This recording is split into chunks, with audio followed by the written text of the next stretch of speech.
simplesmente olhou para mim e falou que eu estava ficando louca. Minha filha apagou nos meus braços. Naquele dia ela teve um engasgo, ela ficou roxa. Roxa não, ela ficou preta nos meus braços. Eu vi o olhinho dela. Meu Deus.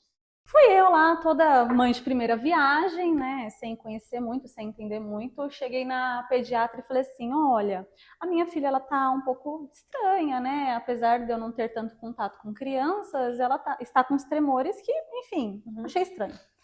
Ela simplesmente olhou para mim e falou que eu estava ficando louca. Ela Ai, eles falou adoram fazer isso. assim: Mãezinha, mãezinha tá louca, mãezinha tá mãezinha, maluca. tá enxergando coisa onde não tem, é apenas um fiozinho desencapado que daqui a pouco vai se encapar e ela vai ficar bem. Eu não estava satisfeita com essa resposta, Mãe continuei, sente, né? mas sente. Continuei procurando ajuda médica, né? Fomos no primeiro neurologista ali com mais ou menos 14 dias de vida, desculpa, na verdade, com 7 dias de vida. Não. O neurologista, ele falou que estava tudo bem, né? Que talvez fosse um pequeno atraso, mas que, enfim, Não mas fez exame, nada, só tá ele tudo bem. pediu um exame, porém o exame que ele pediu não dava para ser feito porque ela era muito neném, nenhum lugar aceitava fazer. Agora eu não me recordo de cabeça qual era, mas nenhum hospital aceitava fazer porque ela era muito Tinha que neném. entubar, né? Era um procedimento mais invasivo, né? Falou que era para eu ficar despreocupada, enfim, né? Que também seria um fiozinho assim, desencapado, que como não era nada de convulsão, eu poderia ficar em paz, enfim. Não Tá. satisfeita, continuei procurando outra opinião médica. Cheguei até um segundo neurologista. Ali, na verdade, com 14 dias de vida, fui procurando por conta dos tremores, ele me falou, não, Tamara, você não tem que se preocupar com os tremores, você precisa se preocupar que a sua filha não tem mais movimentos no corpo. Hipotonia. Ela tem hipotonia. Eu nunca tinha escutado falar sobre hipotonia, eu nem sabia do que se Eu também. tratava. Eu falei, ô É o senhor, quê? me explica, mas Soletra. Deixa eu pesquisar. o que significa? E aí ele explicou que era fraqueza muscular, porém ela tinha uma fraqueza global que atingia o corpo inteiro. E a única coisa que ele me disse foi: você vai precisar procurar a equipe multidisciplinar de TO, de físio, fono, ponto. Não falou para eu procurar uma pessoa especialista em genética, nada. Ele só falou: volta para a UBS que te trouxe até aqui e acabou. Voltei na UBS, pedi um encaminhamento para um hospital de referência, junto com a equipe multidisciplinar. O pessoal da OBS falou que a gente não faz porque o médico daqui, ele é médico da família, ele não é pediatra, então a gente não tem como te fazer o encaminhamento para um hospital maior. Tudo bem. Mas fica despreocupada, mãezinha, a sua filha só tem um atraso, não é nada.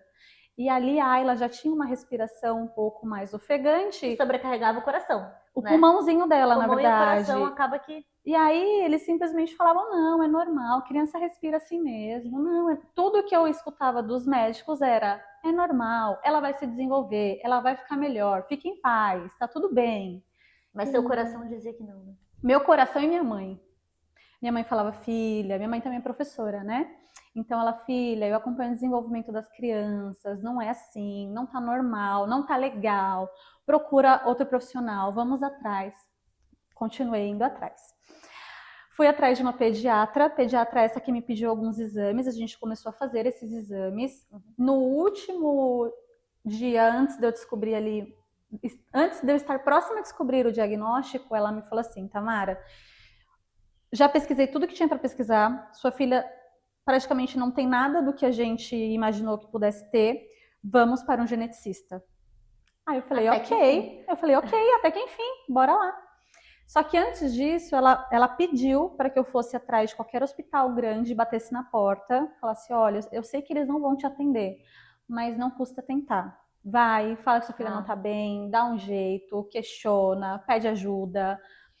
Eu, tudo bem. Aí naquele dia, como minha filha tinha uns ronquinhos na garganta e a respiração dela era mais puxada, ela falou assim, Tamara, eu vou te dar um medicamento para você poder fazer inalação nela. E eu tô achando que ela tá com começo de bronquiolite, então você dá essa medicação para ela. Fui para casa, fiz a inalação, dei a medicação, minha filha apagou nos meus braços. Naquele dia ela teve um engasgo, ela ficou roxa. Roxa não, ela ficou preta nos meus braços. Eu vi o olhinho dela. Meu Deus. Deve ser até difícil, né? Você vê o olho da criança virar. eu vi ela perdendo a vida na minha frente. Eu falei pro meu marido, eu falei, amor, não tá legal, ela tá estranha. Aí ele falou assim, não, ela tá bem. Eu falei, não tem como tá bem, ela tá perdendo a força na minha frente. Eu vi ela perdendo a vida na minha frente. A gente correu pro corpo de bombeiro. Quando ele entendeu o que estava acontecendo, a gravidade do que estava acontecendo, eu tentei fazer as manobras de desengasgo, mas eu nunca tinha tido contato com nada do tipo, então eu batia, mas eu não batia na força correta. A sorte é que o bombeiro, ele era do lado de casa, a gente chegou em menos de 2 minutos lá, que ainda assim é muito tempo para quem não está conseguindo respirar. Sim. Ele pegou ela nos braços, eu lembro até hoje que ele estava com a bituca de cigarro, ele deu o cigarro para outra pessoa, falou, segura aqui para mim, ele numa calmaria, foi um anjo que Deus colocou na nossa vida naquele momento. E ele pegou, virou a Ayla e bateu. Mas não era uma batidinha, eram batidas super fortes que eu fiquei, meu Deus, vai quebrar a costelinha a dela. costelinha dela. E ela soltou um catarro, todo o catarro que estava preso nela saiu. Ela engasgou com o catarro. Ela engasgou com a medicação, com o catarro, enfim, soltou Ele tudo era e expectorante, saiu. mas ela não tinha força para expectorar. Perfeito. Ela não tinha força, então ela não conseguia Ficou respirar, soltar, até porque quem tem AME, né, que no caso é a situação da minha filha, não tem força para respirar, deglutir, tossir, então ficou uma coisa ali muito bagunçada. Ela já estava cansada todo esse tempo, ela já não ter suporte respiratório, porque ninguém falava sobre, então... Exatamente, sobrecarregou ela Tá. E ela entrou num momento assim que ela desfaleceu na minha frente e o bombeiro conseguiu trazê-la de volta. Ali ele pediu uma ambulância, a gente foi com a ambulância até o hospital mais próximo, que inclusive eles falaram, aqui a gente não atende porque a gente é porta fechada, mas não podemos simplesmente negligenciar, então fizeram ali uma aspiração nela, tiraram um raio-x do pulmão, e ali a nossa batalha começou, porque o médico que estava de plantão pediatra falou assim, olha, a sua filha ela tem uma atrofia no pulmão, e é grave, então você precisa procurar um hospital de referência. Eu falei, ok, me dá um encaminhamento. Ele, não, aqui a gente não dá. Aí começou a minha luta.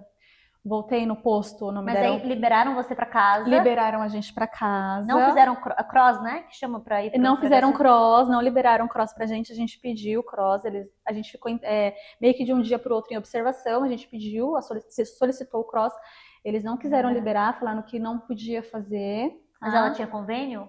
Tinha convênio. A gente estava no hospital público, mas a gente tinha acabado de fazer o convênio para ela. Então, como tudo tem carência, a gente nem pensou na possibilidade de levar. Tudo bem. Dali a gente começou uma batalha, porque a gente sabia que se a gente batesse na porta de um hospital grande, muito provavelmente eles iam negar.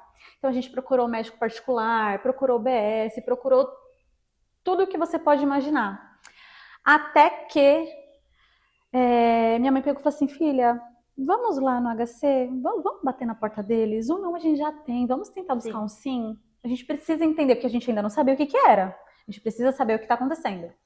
Fomos até o HC com a cara e com a coragem. Chegamos lá, a Ayla bem, porque ali a Ayla já estava bem. A gente passou com os médicos que ficam ali no setor de emergência, né? A médica falou, olha, não tenho o que fazer, sua filha tá bem, eu não tenho como te atender. Aí a gente, não, pelo amor de Deus, né? A gente tá com raio-x, o raio-x tá mostrando uma atrofia pulmonar, a nossa filha ela tem apneia do sono durante a noite. Tem um atraso. Ela tem um atraso, uma hipotonia, preciso de ajuda. Foram 4 horas implorando para ser atendida. Entre choro, desespero. Eu falei, eu não saio daqui enquanto uma neurologista não olhar para minha filha. Quando vocês cederem uma neurologista para olhar para ela e falar, não, realmente tá tudo bem, mãezinha, pode ir embora. Eu não saio daqui. Aí veio a doutora Samantha, maravilhosa. Anjo, anjo, anjo, anjo, anjo. Ela olhou para Ayla. E ela falou, sua filha tem AME. Olha, me arrepiei inteira agora. Eu também. Ela olhou para ela, só de olhar. Ela olhou para Ayla. Ela viu... Ela só precisava ser olhada. Ela só precisava ser vista. Só isso.